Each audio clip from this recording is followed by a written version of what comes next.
I think, what is probably the most misunderstood concept in all of science, and as we all know, is now turning into one of the most contentious concepts, maybe not in science, but in our popular culture, and that's the idea of evolution.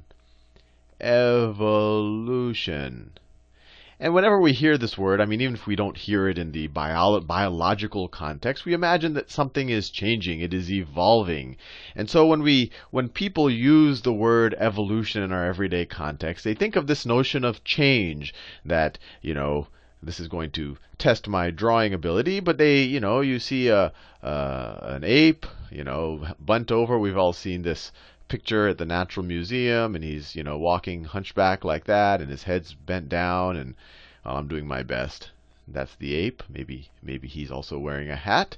And then, they show this picture where he slowly becomes more and more upright, and eventually, he turns into some dude who's just walking on his way to work, also just as happy, and now he's walking completely upright, and it's some kind of implication that walking upright is better than not walking upright, etc., etc. Oh, he doesn't have a tail anymore.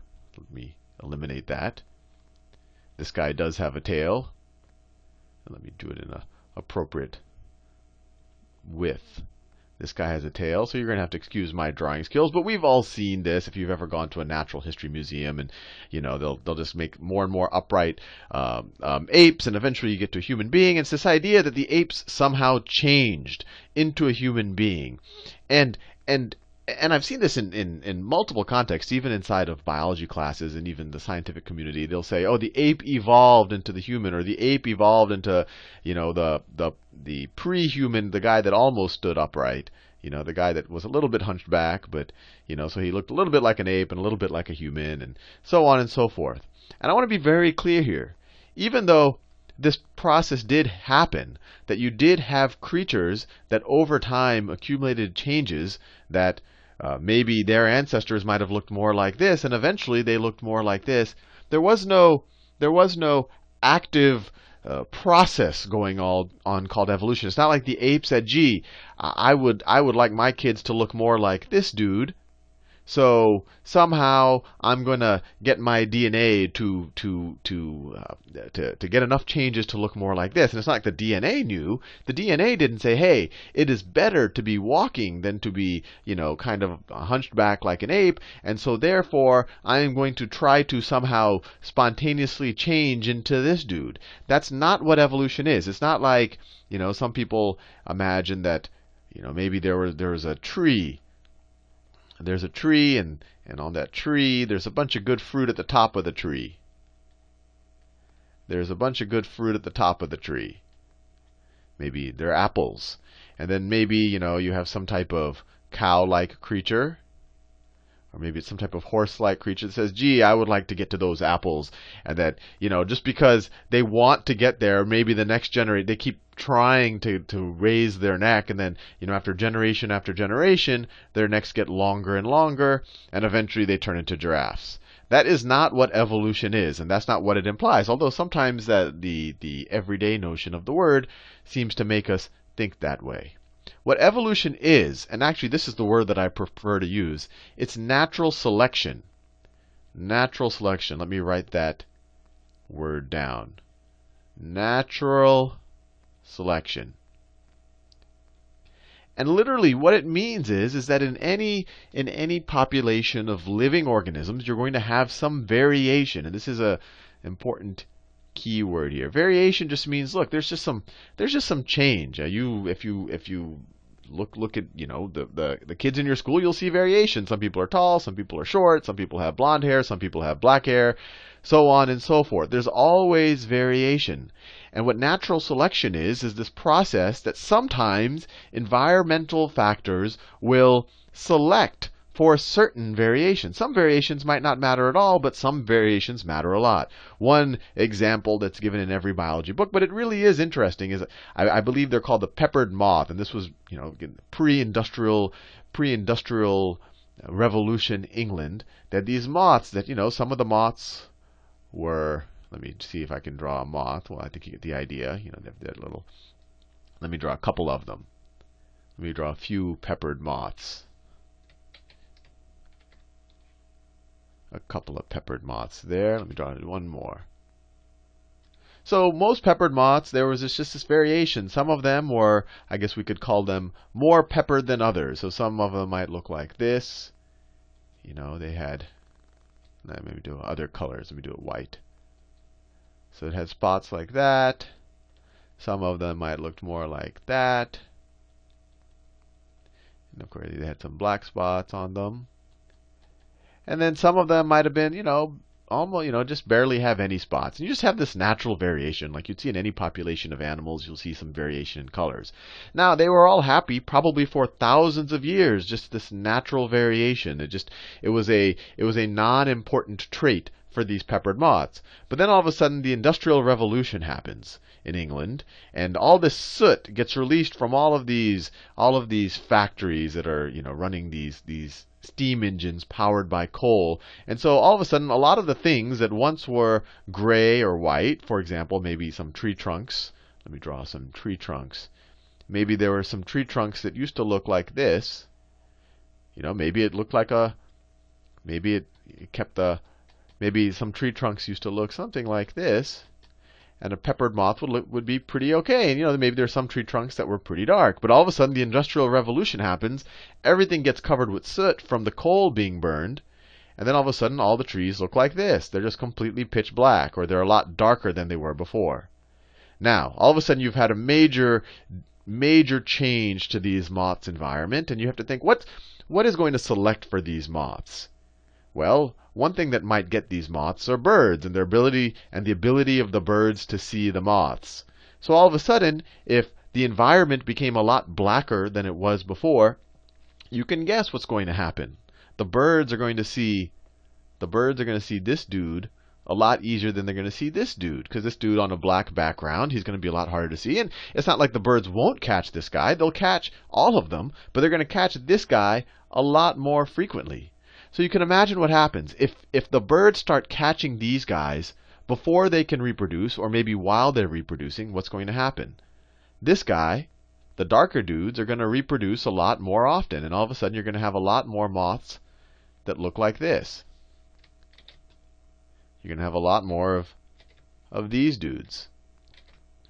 So what happened here? Was there any design, or was there any active change by any of the moths? Did any of the moths, it looks like a really smart thing to do, to become black, right? Your surroundings became black, and you wait a couple of generations of these moths, and now all of a sudden the moths are black. And you might say, wow, those moths are geniuses.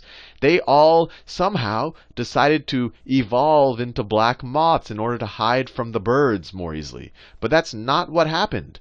You had a lot of variation in your peppered moth population. And what happened is that when everything turned darker and darker, these dudes right here, and dudettes, had a lot less success in reproducing. These guys just reproduced more and more and more, and these guys got eaten up before they were able to reproduce, or maybe while they were reproducing, so that they couldn't produce as many offspring. And then this trait just became dominant. And then the peppered moth just became, you can kind of view it as a black moth. Now you might say, okay, Sal, that's one example. I need more. This is, natural selection. It's purported to apply to everything. It explains why, or it purports to explain why we evolved from, basic bacteria, or maybe even self-replicating RNA, which I will talk about more in the future. I need more evidence of this. I need to see it in real time. And the best example of this is really the flu. And I'll do other videos in the future on what viruses are and how they replicate. And viruses are actually fascinating because it's not even clear that they're alive. They're literally just little buckets of DNA and sometimes RNA, which we'll learn is genetic information. And they're just contained in these little protein containers that are these neat geometrical shapes. And that's all they are. They really don't have, they're not like regular living organisms that actively move and that actively have metabolisms and all that. What they do is they take that little DNA and they inject it into other things that can process it, and then they use that DNA to produce more viruses. But anyway, we could do a whole series of videos on viruses. But the flu is a virus. And what happens every year is you have a certain type of virus. And they have some variation, and I'll just make the variation by, I don't know how many dots they have.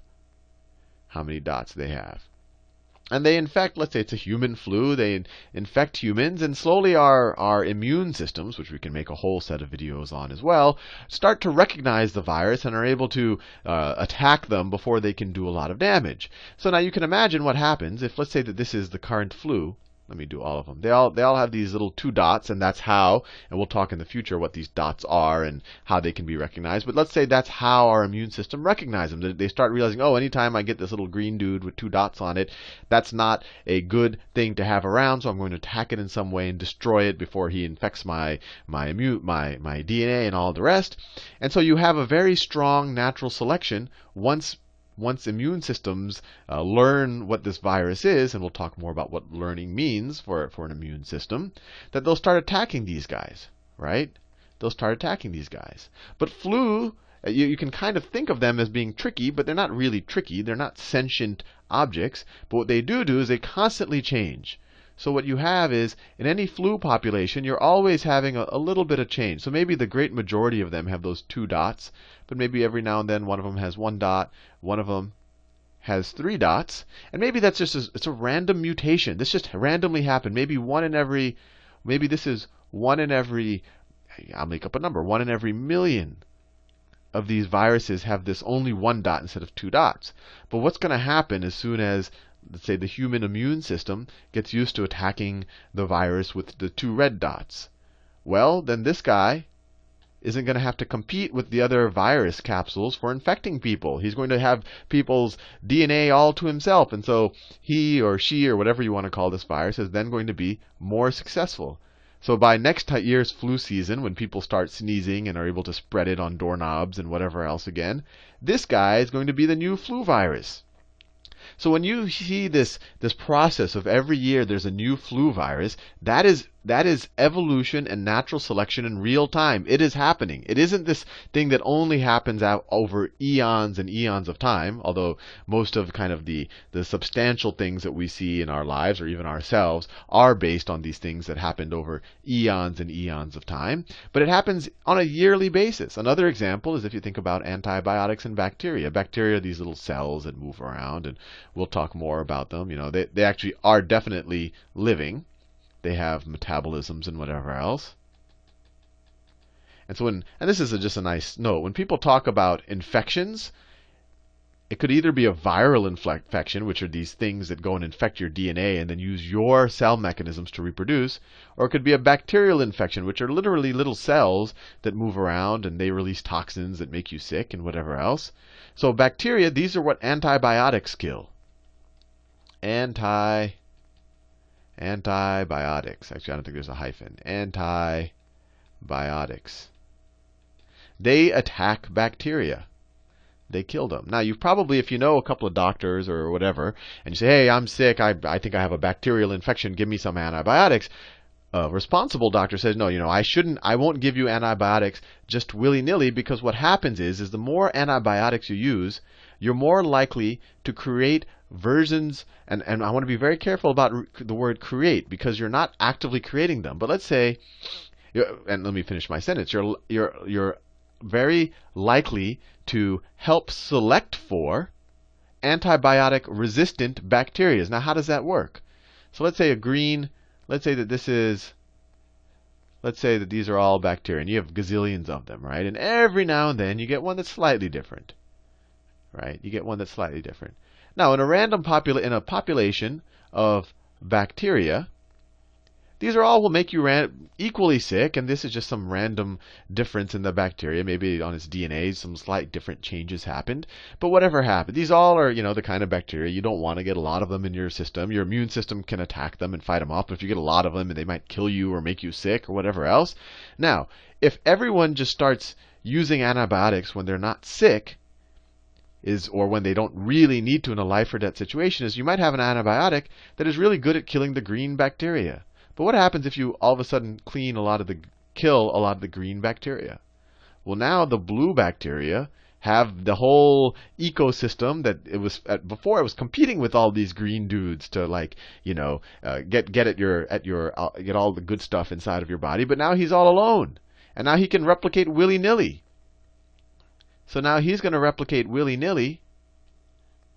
And obviously, and this is, once again, it wasn't like there was any design, that there was any intelligent process here that said, look, this bacteria should, some bacteria said, oh, I'm going to be a little bit smarter and design myself to resist this, this antibiotic threat. No, there's just these random changes that happen, and mutations and viruses and bacteria happen frequently, and there are these random changes that happen, and this might be a in 1 billion change.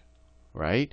But all of a sudden, if you start killing off all of the people that it's competing with, this guy can start replicating really fast and then become the dominant bacteria. And then all of a sudden, that antibiotic that you had developed very carefully to destroy the green dudes is useless. And you have this superbug. You might have heard the word superbug. That's what a superbug is. It's not like it designed itself somehow. It's just that we got very good at killing its competition, and so we allowed it to take over. And we can't kill it because all of the drugs were just good at killing its competition. That these bacteria just keep mutating and keep mutating. And if we use these antibiotics a little bit too heavily, we'll always be selecting for the things that won't be affected by the antibiotics. Well, anyway, I think I've spoken long enough, but this is a fascinating, fascinating topic, and I really wanted to make this my very first, I guess, video or lecture, if you will, on biology. Because if you really went to, biology is the study of life, and we can talk about what life is, whether viruses are living, what not. But if you really want to study living systems, you really can't make any assumptions other than natural selection. We could go to another planet where the creatures don't have DNA, or maybe they have some other type of hereditary information stored in their cells, or they replicate some other way, or they're not even carbon-based. Maybe they're silicon-based. And if we went to that type of a planet in order to study the biology on that planet, everything else we know about biology, about viruses and DNA, would be useless. But if we do understand this one concept of natural selection, that your environment will select, and it's not, there's no active process here. It's just random stuff happen, and they randomly select for random changes, and over large swaths of time, and these are unimaginably large swaths of time, those changes essentially accumulate, and they might accumulate into fairly significant things. We'll talk more about this in another video.